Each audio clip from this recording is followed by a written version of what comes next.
ကျတာပရိသတ်မိတ်ဆွေများအားလုံးမင်္ဂလာပါကျတာပရိသတ်မိတွေအတွက်ကို16ရက်5လ2025ကနေပြီးတော့22ရက်5လ2025အတွင်းမှာတွေ့ကြုံရမယ့်ကန်ဆာတာအဆိုးကောင်းတွေကျွန်တော်အနေနဲ့တဲတော့တစ်ချက်ဆွဲပြီးတော့ဟောကြားပေးမှာဖြစ်ပါတယ်ကျတာပရိသတ်မိတွေအတွက်အဲ့တော့ကျတာပရိသတ်မိတွေကြာလာတဲ့တဲတော့ကတ်ကတော့ဒုံချောင်း3ချောင်းဆိုတဲ့ကတ်တဲတော့ကတ်ဖြစ်ပါတယ်ဒုံချောင်း3ဒီကတ်တဲ့ကဲ့အဓိပ္ပာယ်အဝေးကိုမျောကြည့်နေတဲ့လူတယောက်ပေါ့နော်ဒုံချောင်း3ချောင်းကိုဘေးမှာခြံရံထားတယ်ဒုံချောင်းတစ်ချောင်းကိုကင်ထားတယ်နော်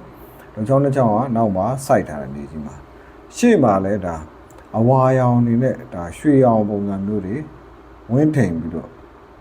မြစ်ပြင်ကျယ်ကြီးတစ်ခုကိုတောင်ကုန်းပေါ်ကကြည့်နေတယ်ပေါ့နော်ရွှေရောင်မြစ်ပြင်ကျယ်ကြီးတစ်ခုကိုကြည့်နေတယ်ပေါ့အဲ့တော့ဒီကက်ကလည်းဒါကောင်းတဲ့ကက်ထဲမှာပါတယ်ဇာတာပိသားမျိုးဆိုအိဋ္ဌနမိတ်ကိုဆောင်းတဲ့ကက်ထဲမှာပါတယ်ဒီကက်ရဲ့အဓိပ္ပာယ်ကတော့ဒါလုပ်ငန်းကြီးတွေလောက်ရတတ်တယ်နော်နိုင်ငံခြားခရီးနဲ့ပတ်သက်တာတွေရဝေးခရီးကိစ္စတွေပေါ်ပေါက်တတ်တယ်နိုင်ငံခြားနဲ့ပတ်သက်တဲ့ခရီးကိစ္စတွေနိုင်ငံခြားနဲ့ပတ်သက်တဲ့လုပ်ငန်းတွေပေါ်ပေါက်တတ်တယ်ဒါပေမဲ့ရဝေးနဲ့ပတ်သက်တဲ့လုပ်ငန်းတွေနော်ပေါ်ပေါက်တတ်တယ်နောက်ရေချောင်းခရီးတွေသွားတတ်တယ်မြစ်ချောင်းအင်းအိုင်ရေနဲ့နီးတဲ့အရက်ဒေသနော်ရေလန်းခရီးတွေသွားရတာမျိုးတွေနော်ကြုံတွေ့ရတတ်တယ်အစာအုပ်သစ်တွေပိုင်ဆိုင်ရတတ်တယ်အစာအုပ်အိမ်ပြင်ရတာအိမ်ဆောက်ရတာမျိုးတွေကြုံတွေ့ရတတ်တယ်နော်နောက်ဆိုင်ကန်းအသစ်တွေဖွင့်ရတာမျိုးတွေဆိုင်ကန်းပြင်ရတာအိမ်ပြင်ရတာမျိုးတွေကြုံတွေ့ရတတ်တယ်အယောင်းဝယ်တွေကောင်းလာမယ်မိမိရဲ့ဒီကုန်ပစ္စည်းတွေနောက်မိမိစိုက်ပျိုးတဲ့အသီးနှံတွေအယောင်းဝယ်တွေကောင်းလာမယ်အဲ့တော့မင်္ဂလာကိစ္စတွေပေါ်ပေါက်တတ်တယ်ဆွေမျိုးတွေထဲမှာမင်္ဂလာကိစ္စတွေပေါ်ပေါက်တတ်တယ်နော်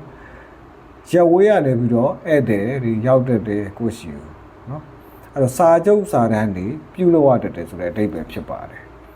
အဲ့တော့ကျတာပိသားသမီးတွေအတွက်ကလည်းဒါကောင်းမွန်တဲ့အဓိပ္ပာယ်မျိုးဖြစ်ပါတယ်အဲ့တော့သူ့ရဲ့အဓိပ္ပာယ်ကတော့အမျှော်မြင်ကြီးမားခြင်းနော်ကိုယ့်ရဲ့လုပ်ငန်းတွေချက်ထွင်ခြင်းတိုးချဲ့ခြင်းဆိုတဲ့အဓိပ္ပာယ်ဖြစ်ပါတယ်မိမိလုပ်နေတဲ့လုပ်ငန်းတွေတိုးချဲ့ရတတ်တယ်ချက်ထွင်ရတတ်တယ်နော်အသေးအဆန်းတွေကိုရှာဖွေရတတ်တယ်မရောက်ဘူးတဲ့ရက်ဒေတာတွေတော့ခရီးသွားရတာမျိုးတွေနော်ကြုံတွေ့ရတတ်တယ်အဲ့တော့လေးလာစူးစမ်းခြင်းနော်အသေးအဆန်းတွေအတွက်ကိုစွန့်စားရှာဖွေခြင်းဆိုတဲ့အဓိပ္ပာယ်ဖြစ်ပါတယ်အဲ့တော့ခရီးသစ်ဘဝသစ်เนาะအတွေ့အကြုံသစ်တွေရရှိတတ်တယ်เนาะအလောက်ကင်သစ်နေရာသစ်တွေရရှိတတ်တယ်အလောက်ပြောင်းတာနေရာပြောင်းတာမျိုးတွေအထူးအဆင်ပြေအောင်မြင်မယ်เนาะအမျှော်မြင်တဲ့အတွေးခေါ်သစ်တွေပေါ်ပေါက်တတ်တယ်အသိဉာဏ်အသစ်တွေရရှိတတ်တယ်เนาะအတွေးခေါ်သစ်တွေနဲ့ဘဝအောင်မြင်မှုတွေရရှိတတ်တယ်